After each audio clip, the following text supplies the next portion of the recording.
Wesh les gars, c'est Hideen. Alors aujourd'hui nous allons s'attaquer à un sujet tabou, un énorme débat, c'est AMD vs Intel. Donc c'est parti. Alors comme vous le savez, AMD et Intel sont des marques différentes, surtout entre la génération et le prix.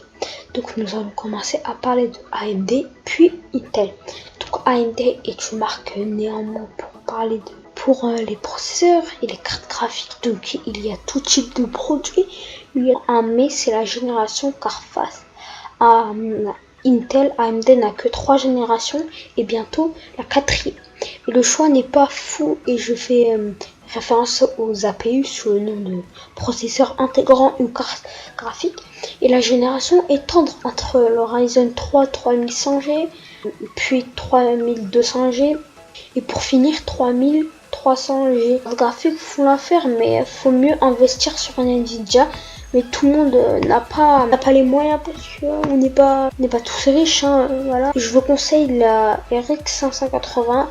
Niveau rapport qualité-prix, ça passe, il est là. Mais revenons au sujet. Alors, pour une chose, un INF de chez Intel à 12 cœurs. Les cœurs et tout, bon, c'est un peu voilà. Étonnamment, pour le même prix, on a le AMD Ryzen 9 avec 16 cœurs. Mais plus vous avez des cœurs, plus vous pouvez streamer. C'est normal, les gens qui achètent des INF et tout.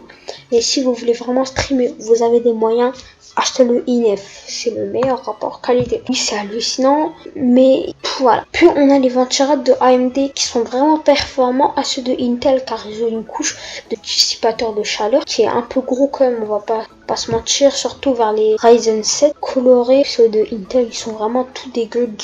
Aplatis, voilà, qui sont performants. Tout le monde sous-estime AMD, mais il faut croire à cette marque. Voilà, j'ai fait le tour de AMD. Nous allons passer à Intel. Alors déjà, Intel fabrique que des processeurs qui disposent chacun de 9 générations, à part le i9 qui dispose de 11 générations, comme le Intel Core i3 9e génération, Intel Core i3 3e génération. Contrairement à AMD, Intel a beaucoup de goût, comme les MacBooks disposent d'un i7 4e génération, donc tout type de choses. Et contrairement à AMD, Intel dispose d'un ventilateur vraiment éclaté avec un dissipateur de chaleur à 1 cm d'épaisseur, vraiment. Et lentement sorti. Intel fit comme Apple prix de fabrication au prix de vente trop élargi. En fait, le coût de fabrication et le construire la chose, je prends l'exemple d'un overboard, on le fabrique à 80 €, la peinture à 15 €, puis pour le stocker, on va pas le stocker chez soi, on va stocker dans un entrepôt, donc je compte vers les 10 €, et la mise en vente pour la mettre à Carrefour et tout, et de 20 € et tout, et le prix final est calculé à 125 €. Donc on se fait un petit bénéfice, tu vois, entre guillemets, tu vois, genre de 20-25 € et voilà. Mais ce que fait Intel, elle se fait une marge peut-être de 90 €, de 100 €.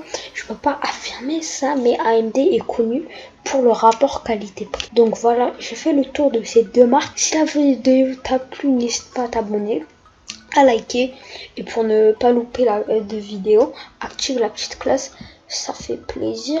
Donc c'était Hideen 91 et peace tout le monde.